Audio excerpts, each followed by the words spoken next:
Hi, everybody. I'm Matthew Burke. I'm a partner with Cerini Associates. Been with the firm about 20 years now, and I'm about to walk you through an accounting update for topics that affect the nonprofit sector.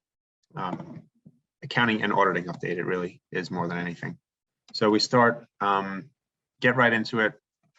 What is the FASB? The FASB creates all these different accounting standards, updates, and changes that we have to follow. So the FASB, the Financial Accounting Standards Board, was established in 1973. It's an independent private sector, not-for-profit organizations based in Connecticut. It's who establishes financial accounting and reporting standards for the public, for private companies, for nonprofit organizations, for really everybody that has any reporting responsibilities in the United States of America. They promulgate what's called generally accepted accounting principles. We call it GAAP. It's going to be one of many acronyms that we throw around today. There's 7 actual individual members of the FASB. They serve full time.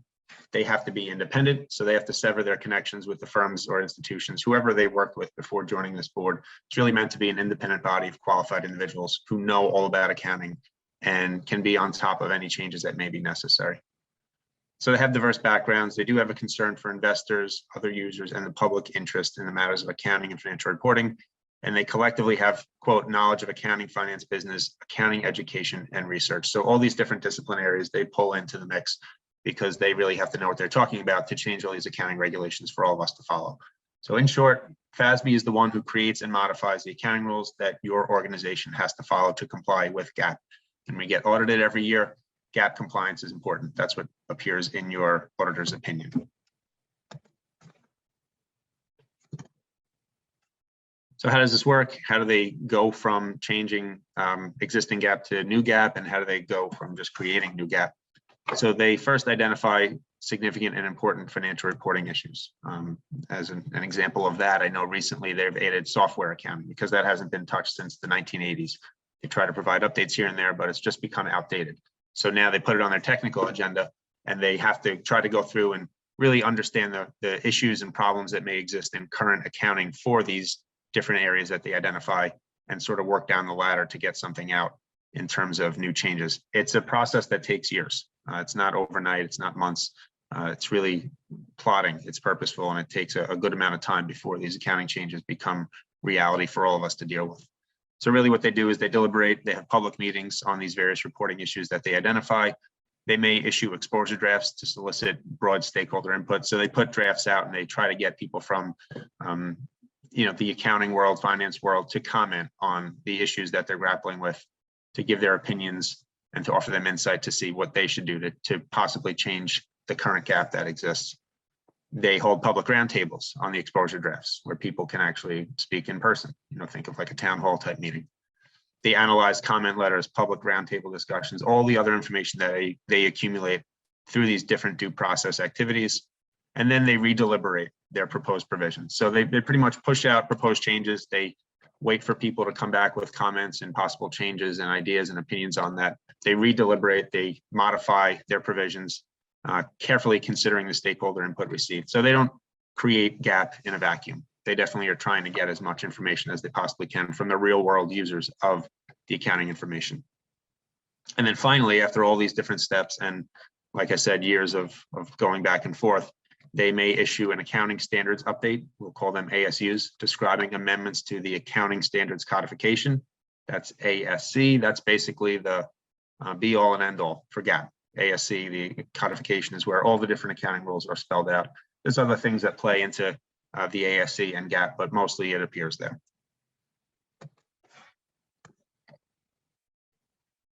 So there's another body that's important, and that's the AICPA. That's the American Institute for Certified Public Accountants. Why we need to care about them is because they're the professional organization of CPAs in the US that sets the standards that your auditors have to follow in terms of how they perform audits. So you're getting audit opinions, and there's certain levels of quality and ethics and things like that that auditors have to follow that are created by the AICPA, so that that opinion is uniform, so that's standardized for everybody, so that when you see that audit opinion and the language, which is pretty consistent from audit to audit, you can trust that it's really being performed at that high level in compliance with the AICPA standards. So that's for audits of private companies, nonprofits, local governments, really everybody. Until the FASB was established, the AICPA was actually the body that created GAAP. So once FASB came on board, those two split. So FASB is GAAP, AICPA is generally accepted auditing standards, GAS, another acronym and one that's too similar to GAAP, but we'll try to keep track of these things. So it transferred its responsibility for setting GAAP to FASB. So the Accounting Standards Board, the ASB, is the AICPA Senior Committee for Auditing, Attestation, and Quality Control applicable to the performance of audit and attestation reports. So they're basically like the FASB. Again, look at the acronym, it's basically the same thing, FASB, ASB. So it serves the public interest by developing, updating, and then pushing out these standards and practice guidance that enable practitioners like us, like other auditors that are on the call, to provide high quality, objective audit and attest services. Again, so you know that those opinions you're getting from different firms are basically all saying the same thing and that they're following the same standards. They may do audits differently, but they still have to make sure they're checking all the boxes and the standards set forth by the AICPA. And the standards that they issue are called SASs, Statements on Auditing Standards. So again, in short, the AICPA creates and modifies the rules that CPAs must follow in performing and reporting on audits of your organization. So FASB, GAAP, and accounting, AICPA, audit rules, and audit opinions, and things like that. We've laid out a somewhat ambitious agenda here. We probably won't get to all of this. I ordered it in, let's say, chronological and importance order. So there's certain things that we have to cover today. PPP loan accounting is the first one. The next three are auditor reporting. So there's new changes to the standard audit reports that you're probably starting to see now if you're a calendar year end filer for 12/31/21 year ends. So we'll explain those different audit reports and the changes there. LEASEs is the next big hot button accounting issue that you're probably already grappling with. If you're not, you should be. This sort of kicked revenue recognition off the table. Revenue recognition, accounting for contributions, those have been covered in probably the past 2 or 3 versions of this NFP accounting update. So we've dropped that off the page today. We're assuming that everyone is doing what they should with that now. We don't need to talk about it anymore. But leases, we definitely need to talk about. After that, there's something about donations in kind for contributed services and contributed assets, things like that. There's new disclosure rules that we'll talk about. And if we get to it, there's certain rules about intangible assets, which affect probably very few of you, but it is out there. Beyond that, there's CECL, accounting for credit losses. That's something that will affect everybody. It's just further down the line.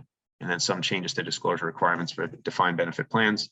That's retirement plans. That too doesn't affect most of you, but it may. So we'll try to get to that, but we probably won't. We'll start with the one that probably affects everybody, and that's the accounting for PPP loans. So PPP loans in response to the COVID pandemic, right after March 2020, this was something created by the CARES Act, by the US federal government. It was basically money used to help companies, nonprofits included, really try to retain and keep their employees when the world seemed to be falling apart.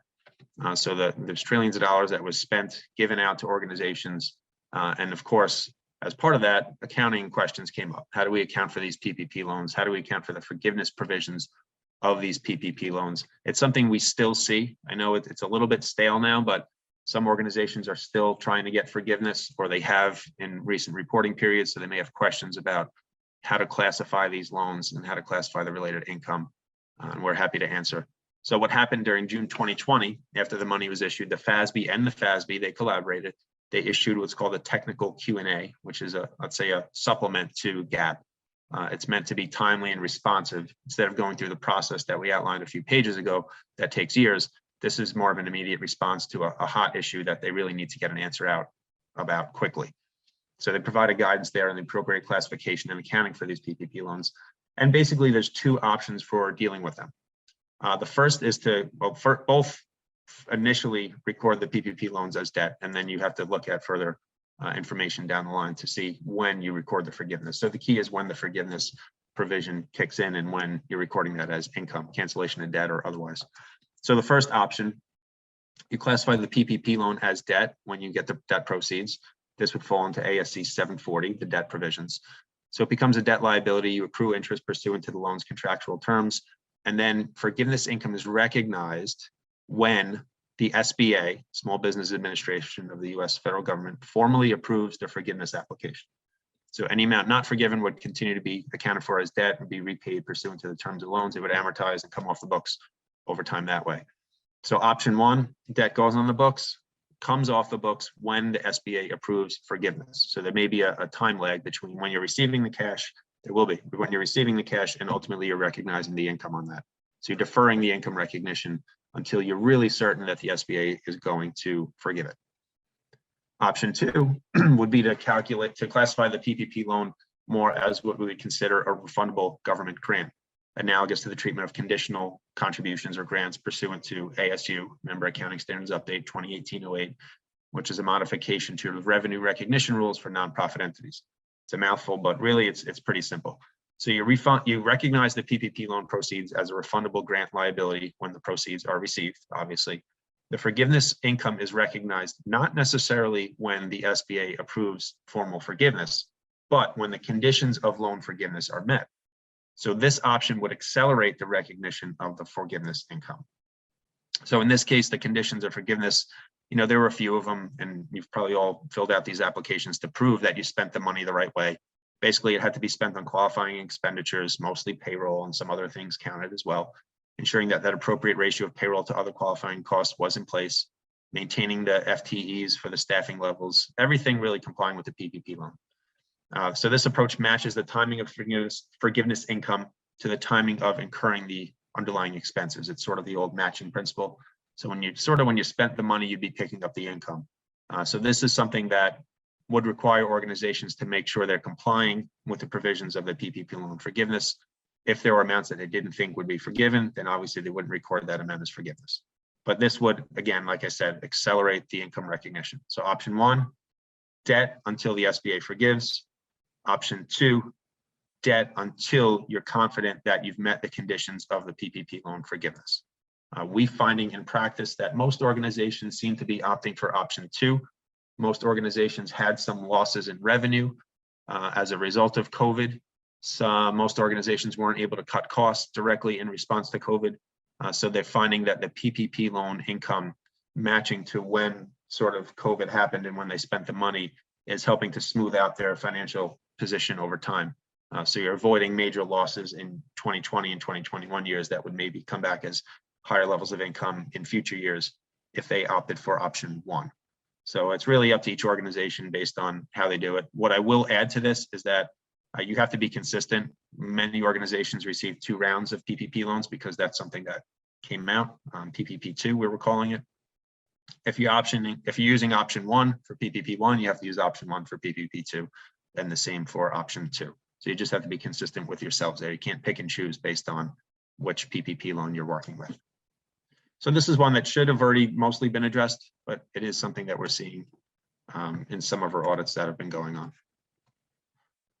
Something else that's important now, and this is relevant right now, the AICPA deferred this ASB until the 2021 calendar year end and the 2022 fiscal year end. So it's either for reports you're looking at now, or if you're, let's say, a March, April, May, June 2022 filer, you'll be seeing this in your upcoming audit reports. It really changes the form and content for all auditors reports under GAS. The changes are intended to enhance the communicative value and relevance of the auditor's report. So a lot of these changes that you see from FASB and the AICPA are meant to be in the interest of more transparency, more understandability. If you ask a layman to read auditors' opinions or financial statements, they get lost. We present all the time to boards of directors who are not necessarily financially savvy, and they don't really understand what's in there. So the FASB and the AICPA are always trying and striving to make it better, make it more understandable. Whether or not they really do, or they're just stuffing more words in there, it's for everyone to decide. I have my own opinions and I'm pretty cynical about it, but just know periodically they do make changes to the auditor's opinion and how presentation occurs. So this is the latest round. And the way the changes take form is first, the opinion section of the auditor's report is presented first. It's not buried later on. So there's actual words in the opinion that basically say, we believe that the financial statements are not materially misstated in accordance with US generally accepted accounting principles. Now it becomes the first thing that people read when they look at auditors' opinions. So you don't have to go hunting for the actual opinion.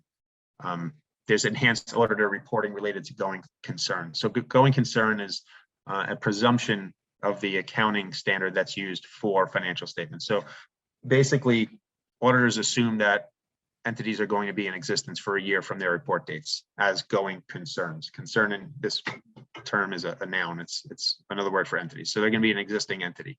If there's substantial doubt about the ability for an organization to continue as a going concern, there's an additional section that will be in the auditor's report that more clearly calls that out.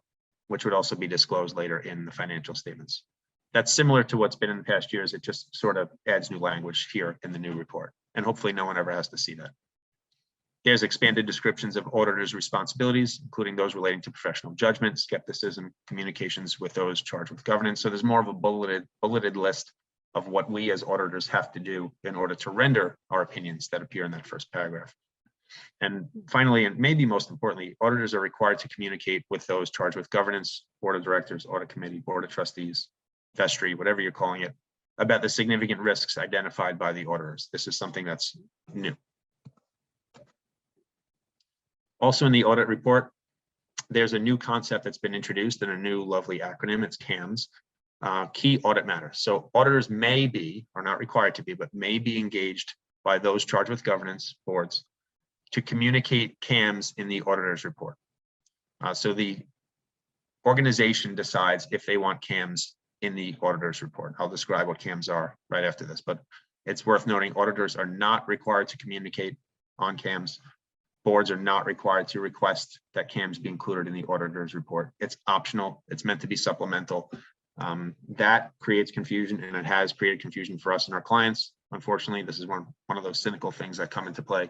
I'm not sure how valuable these ultimately are. It's really on a case-by-case basis. And if there's a lot of strange and unusual things happening for an organization in a given year, it may be more worthwhile. More of a cookie cutter, ongoing status quo type financial operation probably wouldn't really necessitate the inclusion of CAMS in the audit report.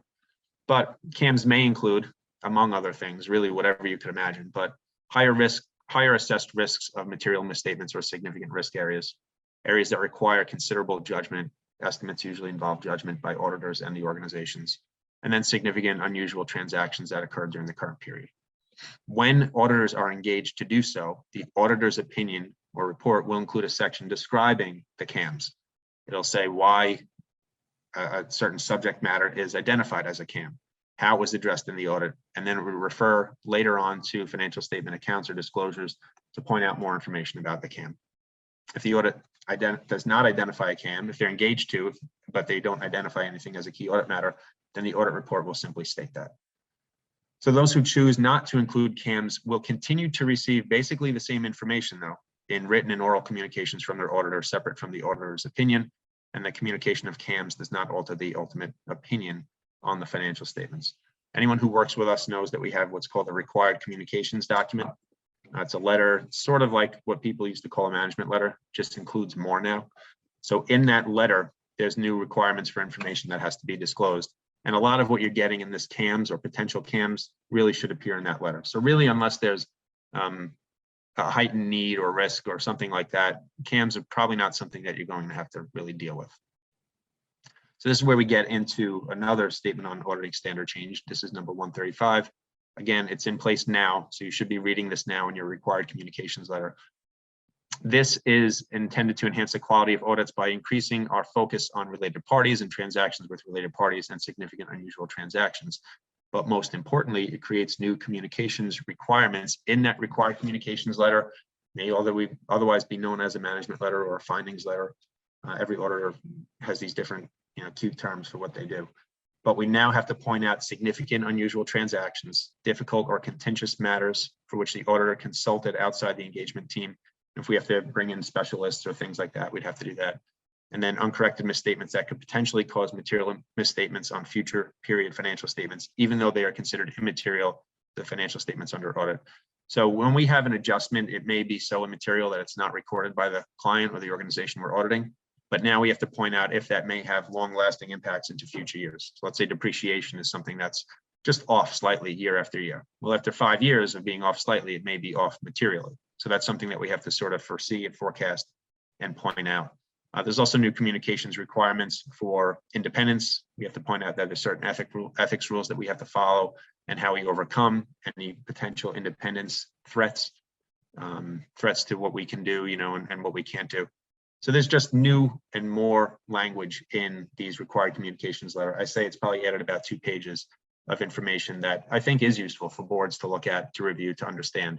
And really the key is to understand what you're really getting. When it comes to audit report, are you getting the standard unmodified clean audit report that says the financial statements are in accordance with GAAP? Or is there some sort of weird modification that you have to understand and dig deeper into? For the required communications letter, is there anything significant or unusual in there, or is it all status quo? Are the risk areas the same year after year? Are they different for you than they are for other organizations? Did the auditors identify any significant issues or deficiencies or controls problems? All of that appears in this required communications letter. There's other changes. This may not affect all of you, but for larger organizations, you may have a retirement plan that is sponsored by your organization that is subject to auditing requirements if there's a certain number of participants in there, usually over 120. This, an ERISA plan financial statement, there's new language and I'd say significant modifications to how that audit opinion lays out. Most of these audits are considered limited scope audits, or were considered limited scope audits, meaning that the investments were certified by the custodian who holds the investments and manages all the transactions in and out and the investment income and all that other stuff. It's no longer considered a limited scope audit. It's now a fancier term, an ERISA section 103A3C audit. So that'll be in the audit opinion. It revises the auditor's report to provide better insight into the responsibilities of management and the auditor, similar to the SAS 134 that we talked about. It's just outlining more of management's responsibilities and the organization, or in this case, the plan's responsibilities. It has a new section regarding the nature and scope of the limited scope, now ERISA section 103A3C audits to be presented first, followed by the opinion section, followed by the basis for opinion. So the limited scope aspects of the audit was always basically saying that not everything is audited, but we're placing reliance on the outside investment company to certify that the investments, values, and transactions were right. So there were things that auditors still had to do. This, I think, is meant to clarify more what that really means and what is and is not audited as part of these, what used to be called limited scope audits. That's really the point of this. So you'll start to see this now. You probably, for 1231 filers, your financial statements in Form 5500, they're not due until October 15th, right? So you're probably not seeing financial statements yet, but when you do, just know that you'll probably see some revised language in that auditor's opinion. And again, the key takeaway here is to understand what it is, what it's saying. If there's anything that's out of the ordinary or abnormal, you want to know why and talk about that with your auditors. The new lease standards. So this is the next big mountain that all companies really have to climb. Previously, I mentioned earlier, it was revenue recognition, right? There was contracts with customers, the new 5-step rule for accounting for reciprocal transactions, and some new rules for accounting for conditional contributions and things like that. That's all been implemented now. So now FASB turned its attention to leases while it was also looking at revenue recognition. Leases are now coming due. So the implementation has been delayed and delayed and delayed thanks to COVID and other things, really grappling back and forth about how this should really be done. And now it's finally a reality. So it's effective for non-public entities, including nonprofits, for calendar 2022. So the year we're sitting in now, you should have and should be adopting the new lease accounting standards. Your fiscal year end, it's generally going to be a 2023 fiscal year end, so you get some more time to deal with this. Nonprofit entities who have public debt through bonds and things like that that are publicly traded, they should have implemented this already. So that's something to keep in mind too. If you didn't do that, you probably should have, and you should go back and make sure that that wasn't missed. Early adoption is of course permitted, but for this one, it's complex and involved. Not many organizations, as far as we're aware, early adopted anything. It involves a restatement.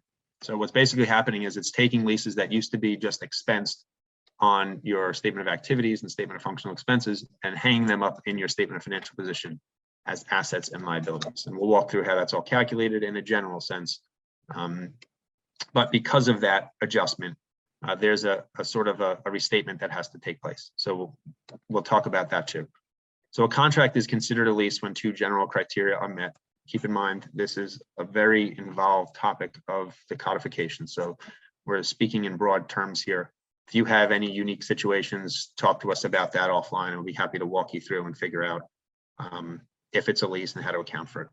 But in general, a contract is a lease when the contract explicitly or implicitly specifies the use of an identifiable asset and that the customer, in this case, the lessee, controls the use of that asset for a period of time.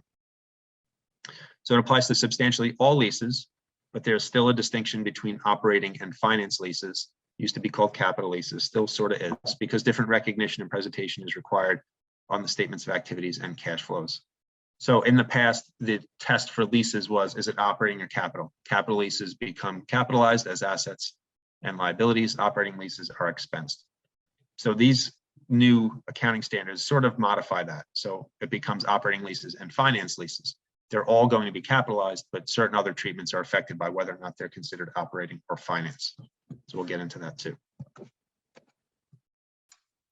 Accounting for leases, transition approach. So there's different ways that you can modify the prior periods. The modified retrospective transition approach, the cumulative effect is recognized at either the beginning of the earliest comparative period presented. So if you're showing 2 years of financial statements, you'd go back to the beginning of the 2 years and make the adjustment then, or you can make it as the effective date of the implementation of the ASU. So you have an option there of when to create this restatement for the assets and liabilities. Most are not going all the way back because it's a bit more involved and involves more work. So there are certain practical expedients that are permitted, but they must be applied consistently to all leases and they must be adopted together. So at the adoption date, an entity may elect not to reassess whether expired or existing contracts contain leases under the new definition. So which really can be looked at more prospectively at leases that are created going forward.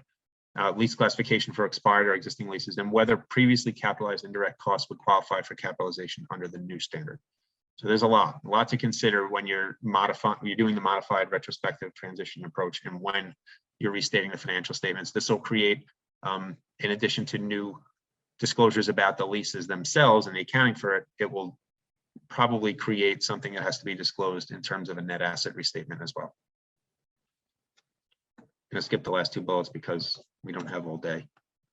So in short, the way that these are recognized is lessees will recognize all leases, including operating leases, with a term greater than 12 months on the statement of financial position with a right of use asset, so an ROU asset and corresponding lease liability. This will affect key financial statement measures and ratios, could affect compliance with financial covenants. So that's something to keep in mind as well as you're doing this. At lease commencement, the lessee will determine if a lease is either a finance lease or an operating lease based on the 5 criteria, similar to what used to be in place in the past. That would tell you whether an operating lease or a lease is operating or capital. It's based on ownership transfers, if that's something that's taking place, purchase option at the end of the lease, if the lease term is a major part of the asset's economic life, if the present value of the lease payments equals or exceeds the fair value of the asset, and if it has a specialized nature that has no alternative use, it's presumed that it's more of a capital type finance lease. So how is the liability calculated? You have to get involved with present value, interest rates, discounts, things like that. So the lease payments exclude variable contingent payments, must be discounted at the rate implicit in the lease if available. It's really not always available. So you have to look at what your ongoing borrowing rate is. You can talk to your banks about that, or if you have other loans in place, it may be more obvious that way to figure out what that is, because the leases typically don't disclose such a thing. So you may determine a single discount rate for a portfolio of similar leases if you have a lot. If you just have 1 or 2 big major operating leases for physical space or something like that, this isn't that hairy a project to undertake. It's quite annoying, but once you do it, it's sort of set up for the future. If you have a basket of 10, 20, a bunch of leases, then you get more involved, and then you can start to look at things as a basket type approach instead of just individual leases. And then the asset, obviously is the other side of the coin. So the liability is the present value of those unpaid lease payments in the future discounted back.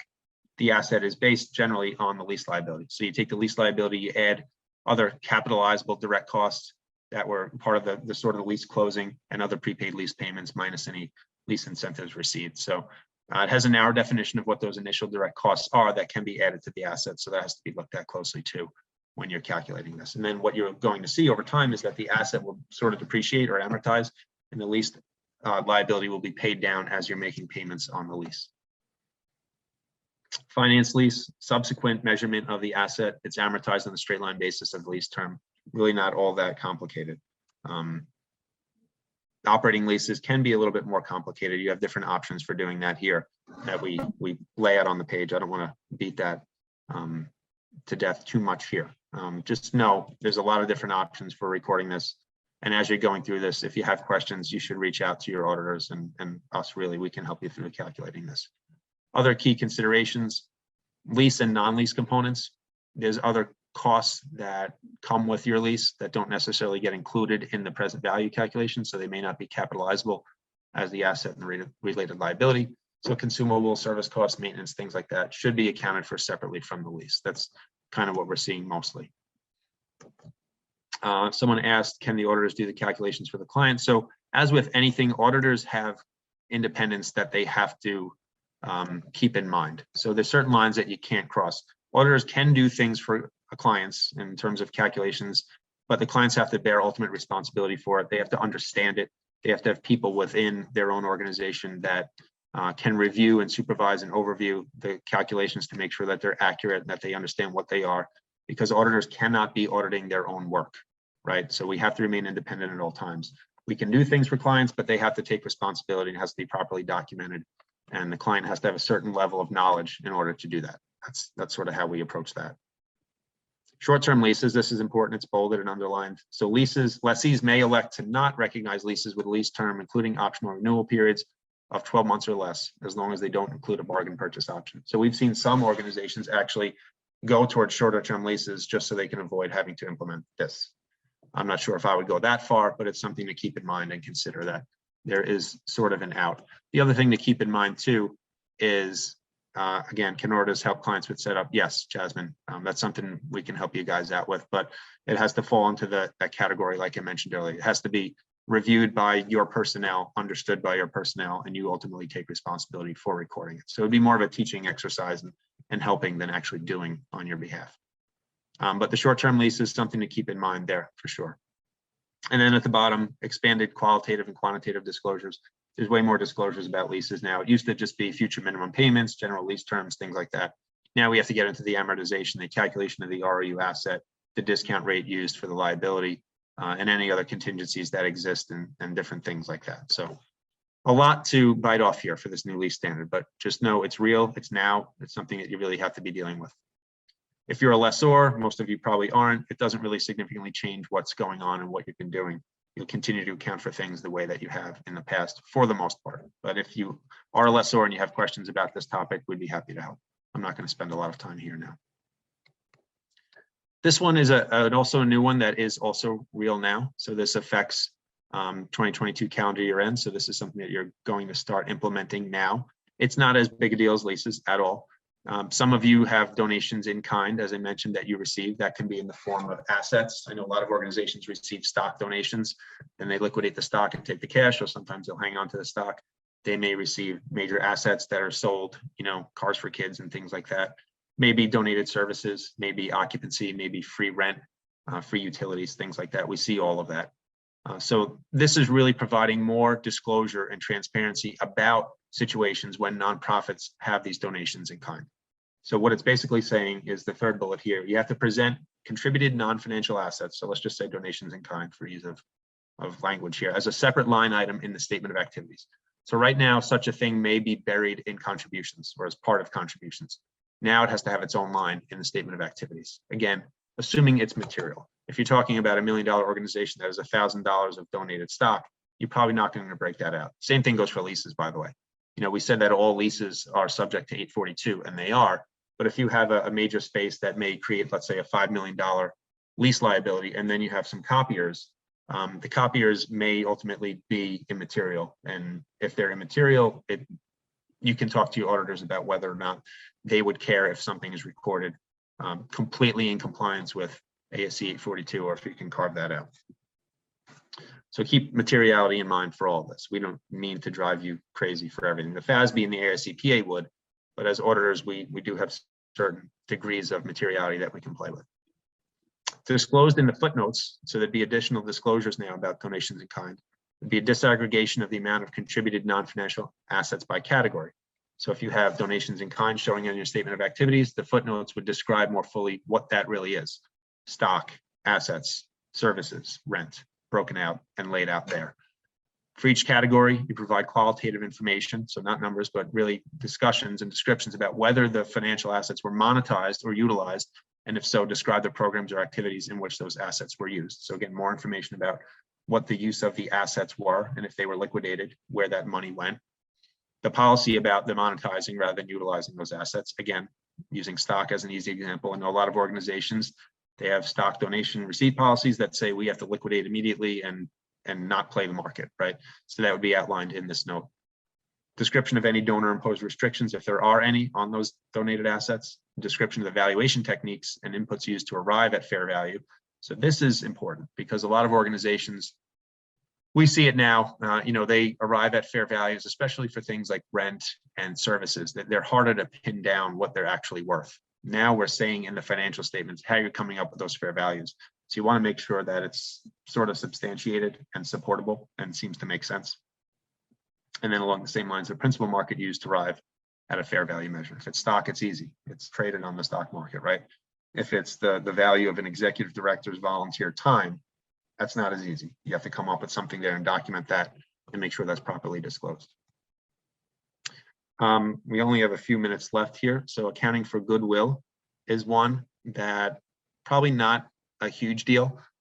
Goodwill is and can represent sort of an intangible asset on the books of an organization, mostly for private companies. Nonprofits don't have much of this, but just know that this is effective now. It already happens. If you have goodwill on your books, there are new rules that may make it easier for you to account for goodwill in terms of amortizing it over time, in terms of the impairment testing that you have to do. The requirements are not as stringent as they used to be. The FASB found that this is probably more a subject for public companies and something that's more important for investors than it is for, say the general public or private companies and things like that. This, again, I'm going to kind of just gloss over this because it doesn't affect a lot of you. And I want to hit on this one before we're done. Accounting for credit losses. So ASU 2016-13, the 2016 means it started in 2016. It's going to be effective for nonprofit entities 2023 calendar year end. So we have some time to get used to this one. It's next year. So if you conquer leases this year, next year you have to deal with CECL, C-E-C-L, they're calling it. Everything is a cute acronym. So under current GAAP, credit loss recognition, let's say bad debts, is delayed until it is both probable and estimable in terms of a loss taking place and a quantity or a dollar value of that said loss. So expected losses that do not meet the probable threshold are therefore not recognized. They may be disclosed, things like that. So that's something that comes into play with litigation losses and situations like that, contingent losses, and that's what a bad debt would be. So CECL eliminates that probable threshold requirement to recognition of losses on credit and establishes a new impairment model known as CECL. The current expected credit loss model requires an entity to reflect its current estimate of all expected credit losses. So it's not requiring you to record losses when they happen and when you know about them. It's requiring you to really forecast, look forward, and guesstimate on how much losses you may experience in the future based mostly on historical patterns and your knowledge of your different funding sources and whoever owes you money at the end of the year. So this applies to all types of financial instruments, including trade receivables. So your accounts receivable, your contracts receivable, grants receivable, ledgers receivable that result from revenue transactions. So under current GAAP, incurred loss estimates on trade receivables are accumulated within an allowance for doubtful contra asset account. That's what you're doing now. Under the new ASU, the contra account will be called the allowance for credit losses. Not a huge deal. This may not be overly significant and important to most of you. Some organizations, I know clients that we work with are lenders, so it is important for them. That's something that, you see the banks are dealing with this now. Banks report earnings and you hear all the time about them changing their loan loss reserves. This is what's happened there. They've always had to do that, but CECL made it more complicated and more of a fluid exercise. So you're seeing a wide variety of these credit losses from quarter to quarter based on the economy, delinquency status, days of aging, and things like that. So all those different factors would have to come in play for you if this applies to your organization, which it probably does. Let's see, is there anything missed here? So it's mostly forward-looking information as opposed to looking backward. So many of the loss estimation techniques applied today will still be permitted, although the inputs to those techniques will change to reflect the full amount of expected credit losses instead of just, like I said, when you're aware of the losses. It also amends the accounting for credit losses on available for sale debt securities and purchase financial assets with credit deterioration. So a lot to think about here too, when you get to that. So more on this, historical loss information provides a basis for an entity's assessment of credit loss information, but it may not fully reflect an entity's expectations about the future. So management should adjust those historical loss information to reflect the current conditions and reasonable supportable forecasts. It's very judgmental. I mentioned earlier on that CAMs and significant risks and estimates come into play. Excuse me. As auditors, estimates are something that we really have to audit intensely. And this is why, because there's so many different things that come into play here. You can see the list: the borrower's financial condition, payment terms, volume of assets, collateral, lending policies, if it's lending, and all sorts of different factors come into play that would be audited as part of any audit. You want to make sure that your methods in place are defensible against audits. Now more disclosures also. So how the losses are developed, accounting policies for methodologies for determining the allowance for credit losses. When do you write off assets that are bad debts? What are the changes in those? What are the different inputs that go into the calculations? All of this becomes more and more disclosure. So what's happening over time is, it happened with revenue recognition, it happened with contributions, it's happened now with leases, it's happening with CECL. Your notes disclosures to your financial statements are just getting thicker and thicker year after year because there's more information that's required. Again, all in the interest of transparency, right? The FASB thinks that readers of financial statements want to know all of this, and they read all this and they consume it and they understand it. So that's the presumption behind all these different changes and additions that you're seeing. Again, more about CECL. So CECL was a big deal. There's a lot of different ASUs that play into this. There's just different amendments that have clarified certain aspects of this. One of which is that receivables arriving from operating leases are not within the scope of the standard. So if you are a lessor and you have receivables on operating leases, you don't have to worry about this. That probably doesn't affect many of you anyway, though. Still more here, more amendments, more pushing off implementation dates. COVID did have a, I hate to say positive impact, but it had an impact in terms of delaying the implementation dates of both the lease standards, revenue rec before that, and now also CECL. You can see there's so much. I'm going to just go through this. And then the last one is there's some accounting for defined benefit plan changes that were in place. If you have a DB plan, it's basically what's known as a pension plan, retirement plan. It's not a 401k or defined contribution. There are some changes to accounting and some disclosure changes that took place. So if you have that, just be aware of that and know that that's something that's happening now also. It's just to the end of the presentation here because it probably doesn't affect many of you, if at all. But just know if there are things that are out there, there's new disclosures that are required, some old disclosures that have been removed, and that's really it. That's it. I made it to the end. I don't know if anybody has any questions that they can throw up in the chat. If we run out of time and there are chat questions or Q&A, we'll be happy to provide answers after the fact. You're welcome, Joel Schleifer. Glad to see you on here. Okay. If that's it, I'll just thank you all for listening to me ramble for past 45 minutes. And if there's any questions that we can ever help any of you on with these accounting issues, and there are always changes going on, feel free to reach out to us. Just know year after year, there are things you have to deal with. The accounting world, unfortunately, doesn't stay static. There's always new changes to deal with. So we're happy to be your resource there. Thank you all.